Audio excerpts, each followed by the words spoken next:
As a scientist मुझे ये video नहीं बनाना चाहिए क्योंकि इसमें मैं अपने ही साइंटिफिक फील्ड के लूपहोल बता रहा हूँ, बट चूंकि ये मेरी साइंटिफिक ट्रेनिंग का ही पार्ट है कि be as critical as you can, तो हियर इट इज। कितनी बार आपके साथ में हुआ कि आपको लगा अरे वाह ये तो ब्रिलियंट प्रोटोकॉल है, ये तो ब्रिलियंट रिसर्च है, मुझे इसे रिप्रोड्यूस करना चाहिए, और आप उनके कहे मटेरियल एंड मेथड के हिसाब से चलते हो और इवेंचुअली देखते हो कि पैसा बर्बाद। अब अगर आप ऐसा फील करते हो तो आप अकेले नहीं हो, क्योंकि एक सर्वे के हिसाब से 90% रिस्पोंडेंट ने बोला है कि साइंस के अंदर रिप्रोड्यूसिबिलिटी क्राइसिस है। 70% रिसर्चर्स का ये कहना है कि वो दूसरों की फाइंडिंग रिप्रोड्यूस ही नहीं कर सकते अपनी लैब में, और 60%, क्वाइट सरप्राइजिंगली 60% लोगों का ये कहना है कि वो अपनी ही फाइंडिंग खुद लैब में रिप्रोड्यूस नहीं कर पाएंगे। मतलब ये तो गजब हो गया।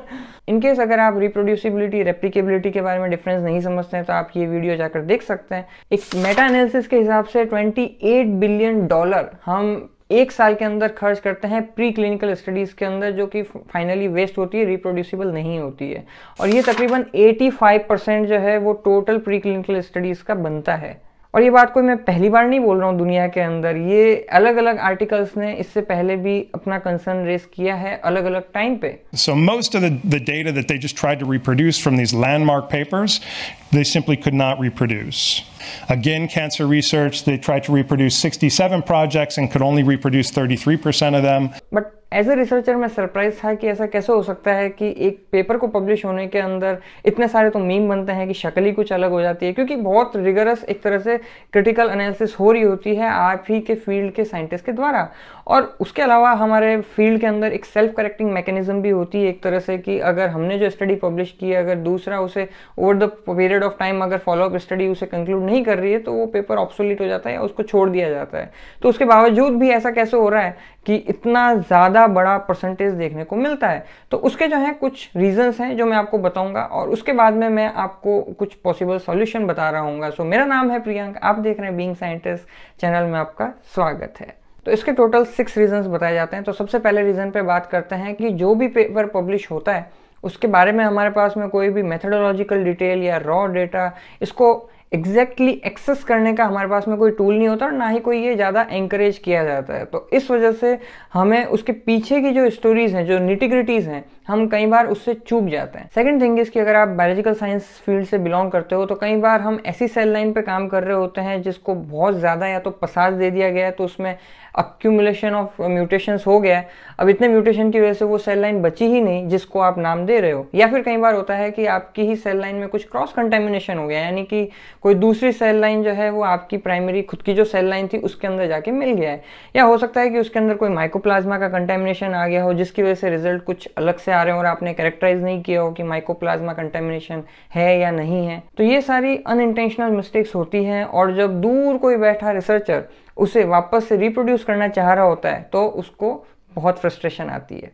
क्या कर रहा है? अबे थर्ड थिंग इज कि हमारे पास में आज की तारीख में इतना कॉम्प्लेक्स डेटा सेट है कि हम उसको हर चीज़ को एक तो रिपोर्ट नहीं करते, और उसके अलावा वो इतनी चीज़ें हैं कि एक दूसरे से इंटरकनेक्टेड है कि हमें बहुत सारे डेटा सेट कैसे आपस में एक तरह से वो एनालिसिस में हेल्प कर रहे हैं हमें पता ही नहीं है। अब जैसे मैं अपनी ही फील्ड की बात करूँ तो अगर मुझे प्रोटीन प्योरिफिकेशन बताना है तो मैं ज़्यादा से ज़्यादा कितने फ्लो रेट पे काम किया, कौन सा कॉलम था, क्या साइज था वगैरह कुछ कुछ बता दूंगा, लेकिन उन चीज़ों का क्या जो कि उसके थियोरेटिकल प्लेट्स कितनी थी, वो कॉलम कितना ज़्यादा जो है कंटेमिनेशन फ्री था, उस कॉलम की जो ट्यूबिंग की लेंथ थी वो कितनी थी, वगैरह वगैरह, ऐसे बहुत सारे फैक्टर्स हैं जो कि हम में से कोई भी रिपोर्ट नहीं करता, और पब्लिशर भी जो है इससे एकदम उन्हें कोई प्रॉब्लम होती नहीं है। तो ऐसे बहुत सारे छोटे छोटे डेटा सेट्स हैं जो कि उसके अंदर इंपॉर्टेंट होते हैं उस फाइनल रिजल्ट्स को बाहर लाने के लिए, जो कि अक्सर जो है रिपोर्ट में नहीं आते हैं। फोर्थ थिंग इज कि आपकी रिसर्च ट्रेनिंग ही प्रॉपर ना हुई हो, तो हो सकता है कि आपने एक बहुत ही लूजली एक तरह से रिसर्च डिज़ाइन किया है जो कि एक राइट कंक्लूजन नहीं दे सकता। इसकी बात मैंने अपने एक पिछले वीडियो में भी की है जहाँ पे पॉजिटिव नेगेटिव कंट्रोल के बारे में मैंने बताया है खुल के। तो अगर आपकी कुछ स्टडीज़ ऐसी हैं जिसके अंदर ये सारे बहुत ही बेसिक लूप होल हैं आपके उन पैरामीटर्स के अंदर, अंडरस्टैंडिंग के अंदर, तो कैसे काम चलेगा? Fifth thing is biasness. और रिचर्ड फेनमैन ने एक बार बहुत फेमसली कहा था कि the first principle is that you must not fool yourself and you are the easiest person to fool. अब क्या मतलब है इसका? हमारे दिमाग के अंदर बहुत सारे बायसेस होते हैं, यानी कि एक तरह से पूर्वाग्रह होते हैं, एक बहुत ही प्रेजुडिस होता है जो हमें लग रहा होता है। ये बायसनेस हमें ये बताती है कि आदमी किस तरह से अपने आप को ही बेवकूफ बनाता रहता है। इसे कहते हैं आर्ट ऑफ सेल्फ डिसेप्शन। अब अंडरस्टैंडिंग के लिए मैं एक बहुत ही ब्रॉड एग्जांपल लेके चलता हूँ कि मान लीजिए हमें इस बात पे इन्वेस्टिगेट करना है कि क्या सोल यानी कि आत्मा एग्जिस्ट करती है कि नहीं। वैसे इस पे मैंने पहले वीडियो बना रखा है, लेकिन अभी यहाँ पे हम समझने के हिसाब से इस पॉइंट को लेकर चलते हैं। अब एक बायसनेस ये है कि आप कहेंगे कि आत्मा एग्जिस्ट करती है, और वो क्यों कहेंगे? क्योंकि ये आपके कल्चरल बिलीफ से या रिलीजियस बिलीफ से आ रहा है। तो आप वो सारे एविडेंसेस को अक्यूमुलेट कर रहे होंगे जो कि आप ही के इस बिलीफ को सपोर्ट करते हो। That is called confirmation bias. एक और बायसनेस ये हो सकती है कि आपने उसी तरह के लोगों से सुनना चाहा कि आत्मा होती है जिससे आप सुनना चाहते हैं। कि मान लीजिए आप सिर्फ रिलीजियस लीडर्स के पास गए और आप उन्हीं से सुनना चाहते हैं, आप और किसी से सुनना ही नहीं चाहते हैं। इसे कहते हैं सिलेक्शन बायस।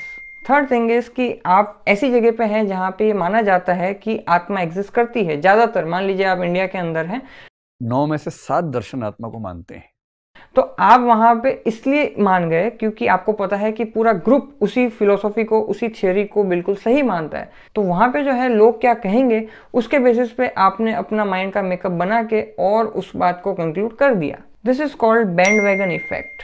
सबसे बड़ा रोग क्या कहेंगे लोग।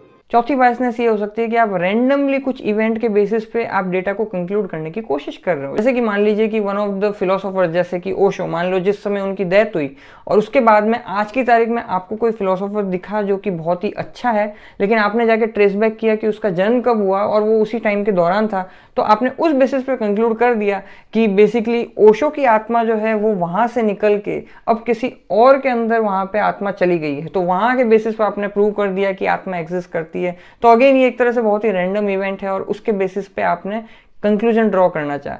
इसे बोलते हैं क्लस्टर इल्यूजन। पांचवी तरह का बायसनेस ये हो सकता है कि आपने जान के अपनी थ्योरी को सपोर्ट करने के लिए जो लोग उसके अगेंस्ट बोल रहे थे या फिर जो लोग उसके अग्रीमेंट में नहीं थे कि आत्मा एग्जिस्ट नहीं करती है, आपने उन कुछ चीज़ों को जो है उनकी बातों को रिपोर्ट नहीं किया और सिर्फ उन बातों को रिपोर्ट किया जो कि अगेन आपके उस बायस से मैच करते हो। तो दैट इज कॉल्ड रिपोर्टिंग बायस।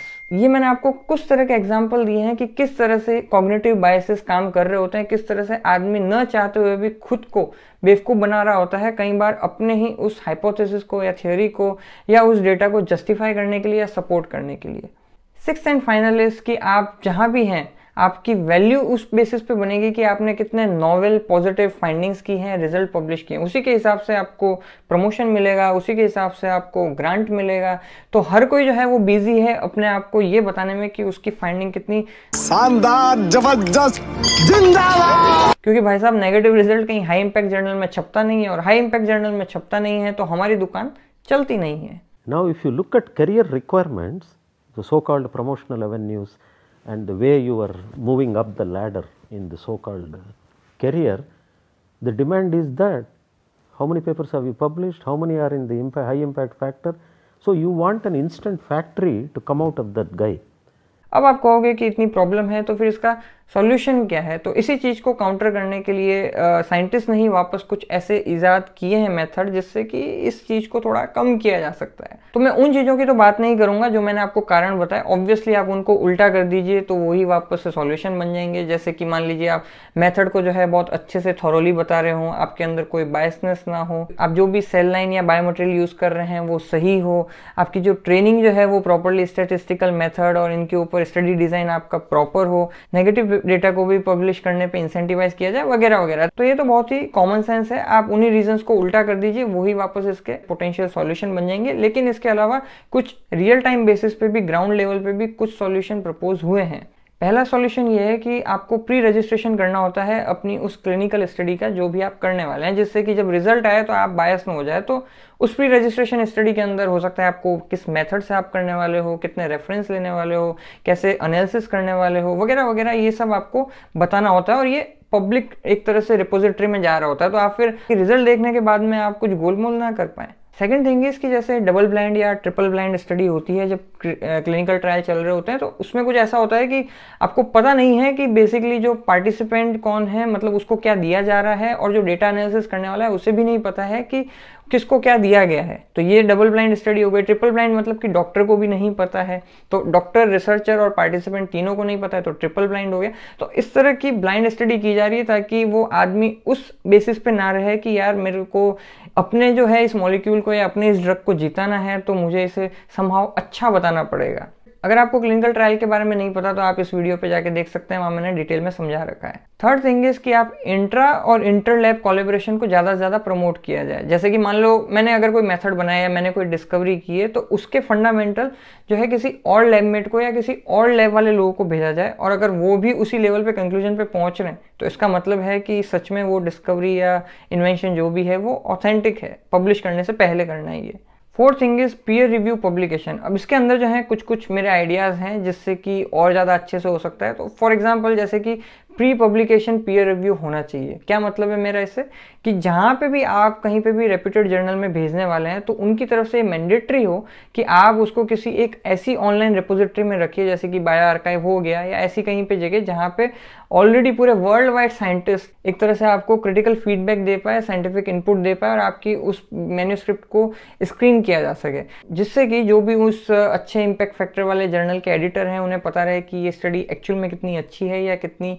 सही है, और उस पर अगर कोई फीडबैक दिया गया है तो वो कितना जेन्युइन है और उस पर कुछ काम किया भी गया है या नहीं किया गया है। ये थोड़ा लूजली देखा जाए तो एक तरह से आपकी मैन्यूस्क्रिप्ट का गैंगरेप लग सकता है मेरा आइडिया, लेकिन इसकी वजह से फाइनली जो हम रिप्रोड्यूसिबिलिटी की बात करते हैं उसमें काफ़ी ज़्यादा जो है इम्प्रूवमेंट होगा।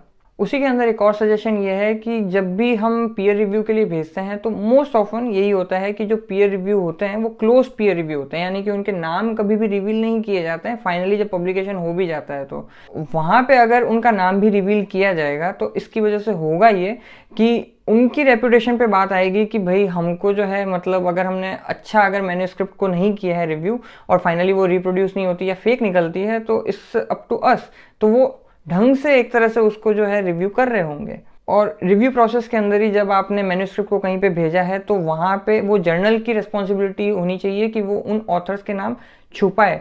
वो इसलिए ताकि जो रिव्यूअर्स हैं उनके दिमाग में एक बायसनेस ना आए कि मान लीजिए किसी फेमस साइंटिस्ट से नहीं आ रहा है, या मान लीजिए कहीं इंडिया, चाइना या कोई बिल्कुल अफ्रीकन कंट्री से आ रहा है तो वो भले कितना ही अच्छा उसने काम किया हो, वो उस बायसनेस के साथ में हो कि नहीं ये तो हो ही नहीं सकता और समहाउ ज़्यादा क्रिटिकल हो जाए।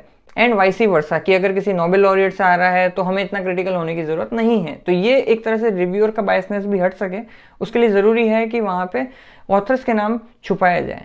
और उसके बाद में भी जब फाइनल पेपर पब्लिश हो जाए ये सब करने के बाद में, वैसे पेपर कैसे पब्लिश होता है इसके बारे में मैंने यहाँ पे बताया, आप जाके देख सकते हैं।